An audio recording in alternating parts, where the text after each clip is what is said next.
Hi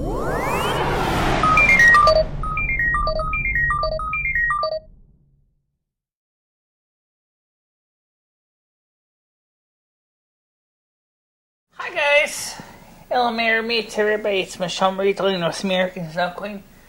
Today we're going to talk about what has happened in Paris with Notre Dame, the fire at the great cathedral. It has been determined so far that the fire is indeed an accident, possibly related to the construction work that they were doing and renovation work they were doing on the Great Spire, which contains over 250 metric tons of lead. I can only suspect that they're trying to melt the lead, maybe with a foundry, or some spark or something spread to the rest of the structure. The church is pretty much burned to the ground. I mean, the outer frame is fine. The north tower is fine. As far as I can tell, the south tower is not there anymore. And the people, Macron and others, are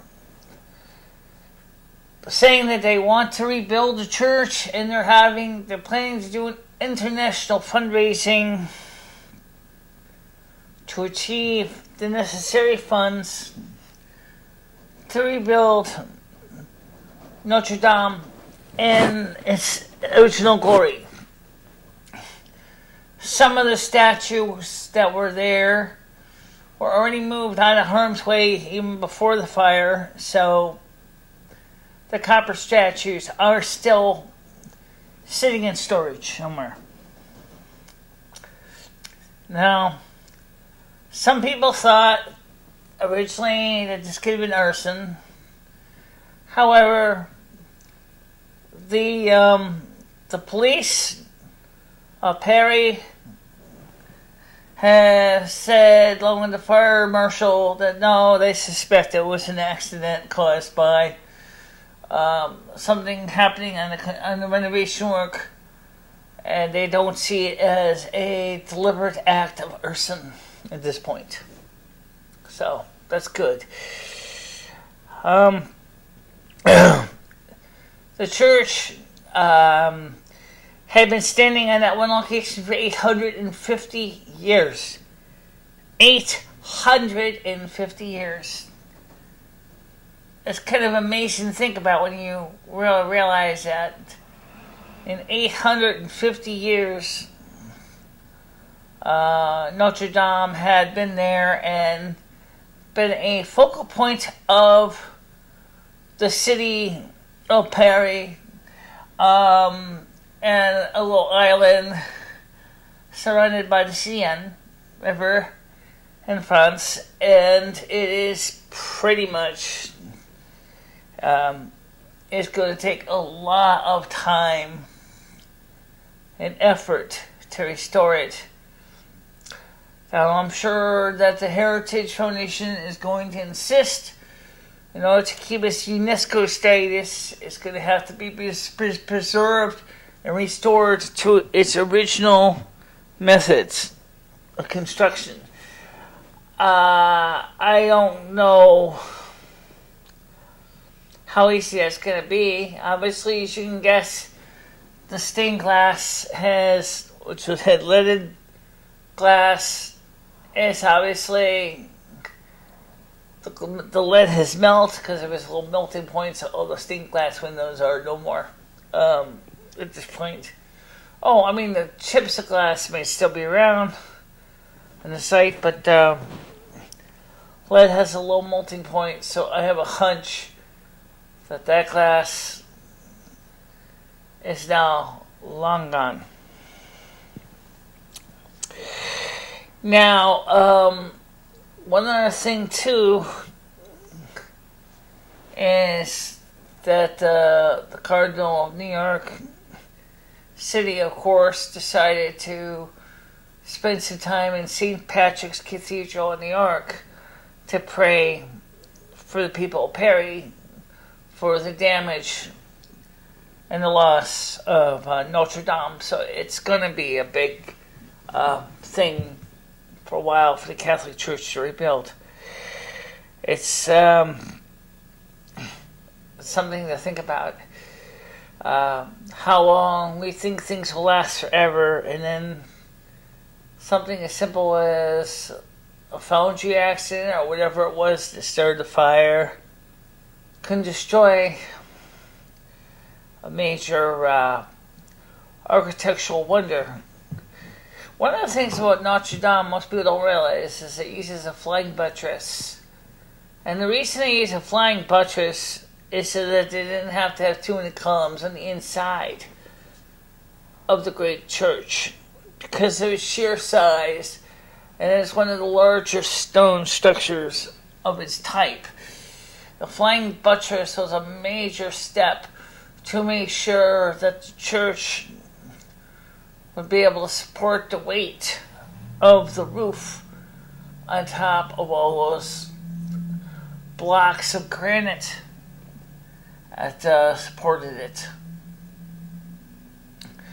In the case of something similar to that here in St. Joe's, which is a lot smaller, of course, you can see something similar, but it's not a flying buttress, but it does have buttresses, where the entire support of the roof is supported on these buttresses. Of course, St. Joe's was built around 1916, the current parish, and so therefore they've improved the technology a lot, including the use of iron to support the roof of the church. But what amazed me is that this building stood for 850 years. Plus 850 years, 12th century. And the fact is that in 850 years, you realize how much France had changed, how much Paris has changed, how much it was at the time of the French Revolution. It was there at the time of Versailles. It was a major accomplishment for France at the time of the Great Dark Ages, and it was there before the Protestant Reformation of the 15th century. So it's 16th century actually. So it is fantastic to think about how much architecture was in there. So if you are Catholic or if you're not Catholic, it doesn't really matter. I want you to say a little prayer for the people of Paris, and tell them in your prayer, how you feel about the loss of Notre Dame. I personally am very sad. I never went to Paris. I never saw Notre Dame in person, but I can only tell you that it was such a major part of Parisian life, especially because the bells would be, there. You just had Palm Sunday, and of course, now, just like Christ, they're going to be eventually celebrating the resurrection of Notre Dame, but obviously for Easter services for this week coming up is going to have to be held in another parish. Which brings up another thing. It is Easter Sunday. I did not see any notice at the soup kitchen that they would not be open on Easter Sunday. So I suspect they will be open on Easter Sunday. I also, they're never over on Easter Sunday. Good Friday. They probably will. I don't remember if they're open on Good Friday or not, but they could be. But we'll have to see. I talked to Patty today. She's gonna take me to the grocery store tomorrow. Because it's a little closer and we don't want to have to rush through and try to do the impossible. We're going to go to Stop and Shop tomorrow and get some groceries. And I'm focusing on produce, apples, bananas, they have oranges, things like that. Some fresh, fresh vegetables like carrots and broccoli and cauliflower, and that's what we're going to be buying tomorrow. And but I have a hunch is Oppenheimer Ranch Project and the ICH Farmer has pointed out that the price of the crops are going to be is going to raise the prices a lot at Stop and Shop for those items. I don't know how Aldi does it, but I got a feeling with Stop and Shop, I'm going to be paying a lot more money, but it's a lot closer. And so I'm going to go to Stop and Shop tomorrow. And also we have our live stream tomorrow at 2 p.m. Eastern Time. So I'm going to make every effort to get home in time for the live stream. So if you're worried about that, I wouldn't worry about it. I should be home by 2 o'clock. We'll get the live stream going. We'll get the things going together, perfectly happy, and that's what we're gonna do. Okay. The soup kitchen today had meatloaf, mashed potatoes, and corn. I had everything but the meatloaf. Some people said I was being ungrateful that I wouldn't eat the meatloaf. I was very courteous to the staff. I explained that I just wasn't interested in the meatloaf, but I'll have everything else, and I did. I had the potatoes, I had the corn, and I think I had one piece of apple pie, and that was it. I have never honestly complained to the soup kitchen in a disrespectful way about the food, despite what some people have said. I know that the cooks have a hard time trying to cook with what they have available for resources. I understand that they're not always going to be able to cook anything super fantastic because they have only so much resources available.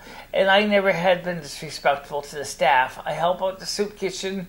I work with the soup kitchen staff. One of the things that my live streams were, or not the live streams, sorry, the bcasts or the vlogs, was it was very important to the soup kitchen because the soup kitchen got a chance to go really far with my help. I mean, thanks to those of you who watch my videos and those of you who make donations to the Open Door Soup Kitchen, they're able to have more resources to buy the kind of foods that they didn't get donated to them, like certain vegetables and produce and things like that. And I wanted to say thank you for you and your help to make it better for the soup kitchen. Now, I want to talk about something else. And there's another great fire going on. And it's equally as potentially as destructive as Notre Dame. And that is the great fire that has been burning out of control on my YouTube channel. Among many people, many factions. The difference is that there's no physical damage. It's just a great fire of infantile behavior. I'm not going to give names because I suspect you could say that everybody's involved, including me to some extent. Let me apologize from my side of it, and then each individual can think about if they're part of this or not, and they can try to, see if we can make things better. First of all, I did say a few things out of anger a couple times to some of the people, and I don't deny that. And it goes, I'm saying this, and we're going back, way back. I'm not just going to go back just to the present time, because I don't think it's just a present time thing. I've been known sometimes to put my foot in my mouth a lot. And I'm Italian and Norwegian, okay? So I got the worst of both tempers. I can be tenacious, I can be stubborn, and I can also be very vociferous and potentially very vicious if I allow my temper to get out of control. But I have been working really hard to try to keep my temper in check. And I have, unfortunately, I still have said things to people that I do regret, that they were not intended to be taken wrong, but because of sometimes the emotions get involved, people have rightfully said, "Why did you say such horrible things about me?" And then I realized, oh, wait a minute, I wasn't trying to say horrible things about you, but then you got me, these people were getting me so upset that I was, wasn't really, I was just getting frustrated. For example, with Brenda Hall, I did not, you don't understand that the reason why you got blocked at the time was because I was just having a bad day. I mean, for 2 months alone, just 2 months, I had been under a lot of attack, and I didn't know where to go, and I kept trying to straighten out the matter, and it doesn't seem like it's happening. It's not changing. Nothing's improving, and so I got angry, and so again, there's my Norwegian and Italian temper. There you go. Someone says something that basically sets me off, and I was like, threw the band hammer at you, and not really good. But it does happen. So, I mean, but I did rescind my decision, and she is unblocked, as is everybody else that was blocked. But I need to say one thing at the same time. We need to sit down somehow, in person, face to face, at a table. Now, I know what some of you are going to say, and you got a good point. How can we do that? We live so far apart. How are we supposed to sit down face to face at a table at one location when we live so far away from each other? I don't know. But I don't think talking on the internet is really helping. We've tried that already. So what I'm trying to do right now is I'm trying to work with the individuals one-on-one to address the issues. And I've already talked to a couple of people already. But there are just some people that are just as stubborn and tenacious as me, and they won't talk to me at all. Yeah, well, there's people like that everywhere. Yeah. But at least I appreciate you trying. Yeah, I think Mother God does too. But one other thing is the live streams, and because of the actions of a group of people, we have really seriously had to make changes and what kind of content we allow. And the only reason is because of the fact that there are people on the internet who have nothing better to do but to cause trouble. And I'm trying to get new content on my channel. I'm trying to grow my channel. I'm trying to make positive changes to my channel. And the sad truth is, I can't tell you how much, if I was a newcomer to my channel and saw some of the absolute hatred that was coming out of my channel from some of the people, that I would seriously be afraid to speak up. Right now, YouTubers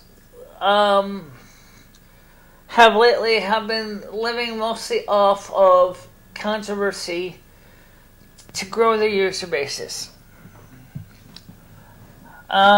Which, as I mentioned yesterday, the YouTube administration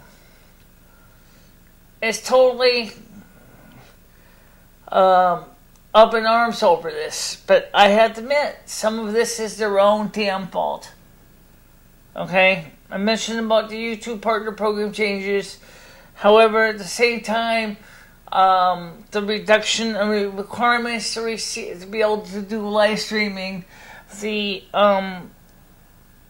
fact that the small channels were using live streams to gain views and gain subs so they can get onto the YouTube Partner Program.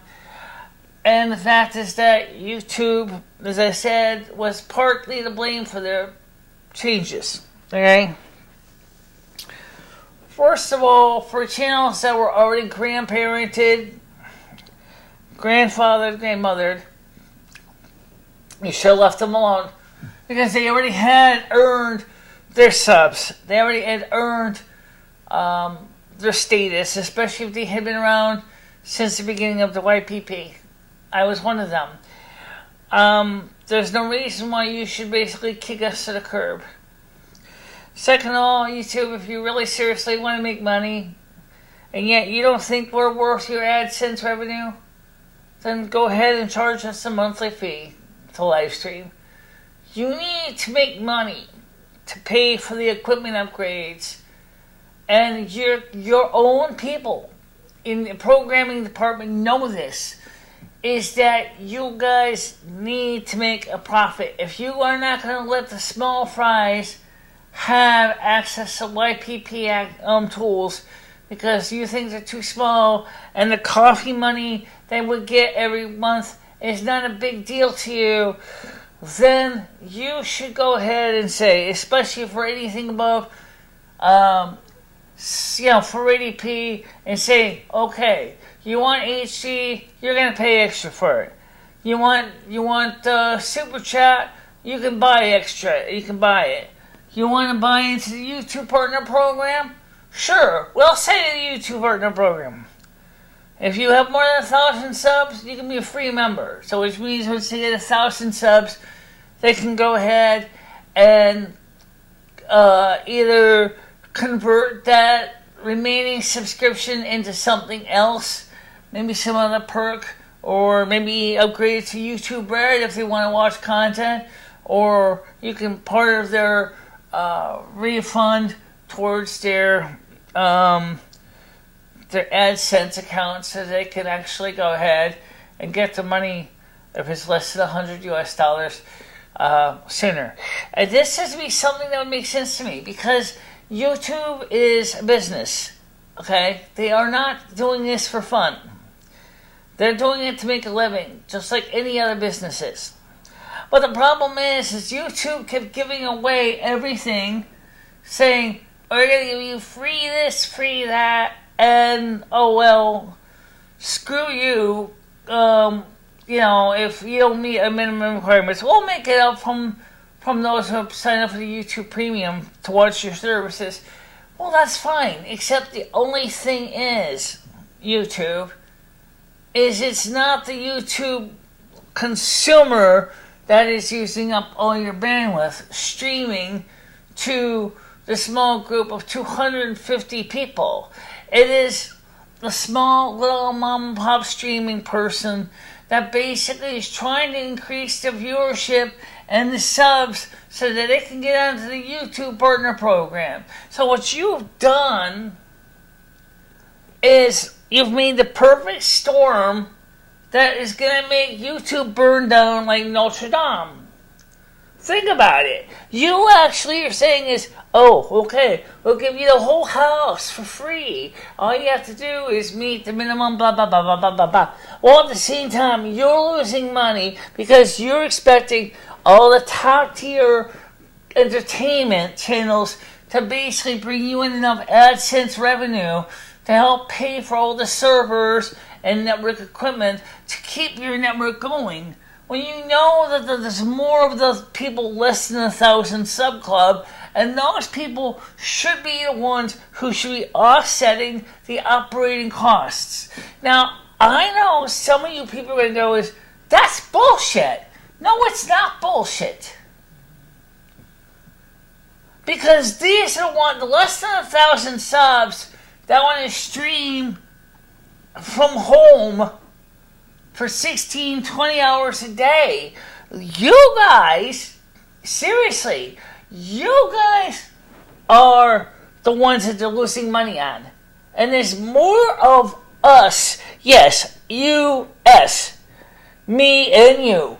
There's more of us than they are the 1,000 plus cap. Sure, 1,000 plus cap is growing very quickly, but the truth of the matter is that I would be honorable and I'd be respectful if YouTube said to me, hey Michelle, you can stream up to 480p for free, but if you want to stream any higher than that, you got to pay a premium.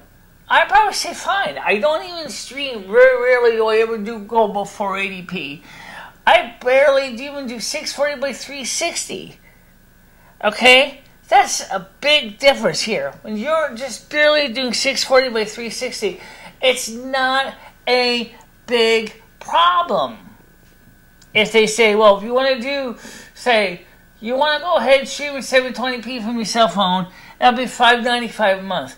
You want to do 1080p from your cell phone, that'll be $9.95 a month. You want to buy into YouTube, Super Chat, that'll be $5.95 a month. You want to buy YouTube Super Chat and stream from your phone at 720p at once, that will be $13 and 95 cents a month.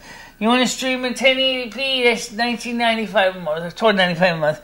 The same thing with 4K, 8K, and eventually, God knows, 16K. And it should be the same regardless if you're streaming on a phone or you're streaming on a computer. Because it's only fair. You think about that. How much the YouTube how many of the little guy channels have been sitting there and sending huge amounts of video data to YouTube, and YouTube's computers only can handle so much. I'm not saying YouTube is perfect. What I'm saying is that maybe we, the smaller content creators, need to relook at this a bit from our perspective. For example, do you really need to do a 16-hour-a-day marathon? I don't think so. Like one person said, the content that you're streaming, most of the time can be done within a 30-minute vlog. And he's right. Okay. I do stream 4 hours a week, but I don't even know how much more of that I'm going to continue to do for 4 hours a week. Because, trust me, by the second hour of the stream, we have pretty much maxed out. We're pretty much coasting. And with the trolls trying to sabotage your channel, that sometimes there's just not enough good content coming in for discussion to really fill in the empty air, and me and Lummi are scrambling to find topics. And that's what makes it harder. Because we understand, yes we do, we understand that people don't like the people like People Peace. He's not a bad guy, by the way. He's improved a lot. He's still very much like a golden retriever. Yeah, he still likes to jump on you, get his money puzzle up. Yeah, but he's changed. He's moving. He's an important part of the show in so many ways. Same thing with Jennifer J. Oh, Jennifer J. knows that I am not jealous of Jennifer J. Several people think I'm jealous of Jennifer J. No, I'm not. I'm working with Jennifer J to help her improve her content. Jennifer J asked me a question. I couldn't quite hear when the time she was in the show, but she talked to me later and she says, "Why is I can hear you through my headphones, but my audience cannot?" And the short answer is because you don't have any way to loop back your sound from the computer to the Hangouts input so that it can go up on the internet. And you need a mixer for that. And either software, you can try a software-based mixer that lets you mix multiple sources in. Let's say, for example, your microphone and your headphones to go out to Google Hangouts. Or you can do a physical hardware mixer like I do, like a Behringer Q1202 USB. And you can do the same thing, where you can actually have a cable going into the computer, cable going out to the computer, and then you can basically mix the two channels so that it loops through. That also gives you some fine-tuned control on the sound. The people all say I'm jealous of Jennifer. I'm not jealous of Jennifer. Okay? Because I'm helping Jennifer to work on improving her content. I do know her subscriber base is growing. I'm happy to see that. Because Jennifer told me, she said until recently, she said I couldn't really get above 200 subs. I didn't know what to do. And she had been streaming almost as long as I have. And I told her nicely, I said, we have to work on your content. We have to find content that is going to get people's excitement. And we have done that. And we are seeing Jennifer J's content improve. Her subs are improving. She's now live streaming.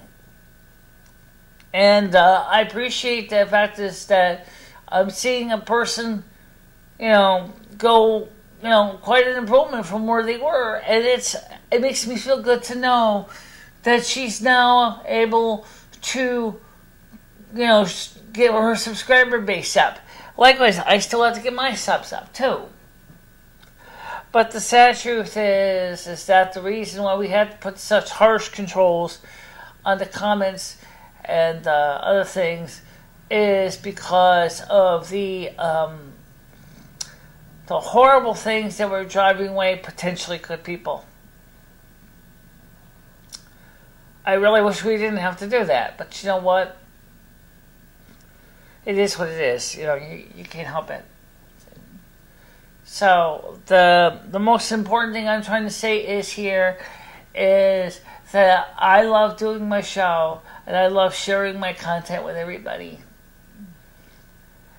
And that's a fact. I love doing my show and I love sharing my content with everybody.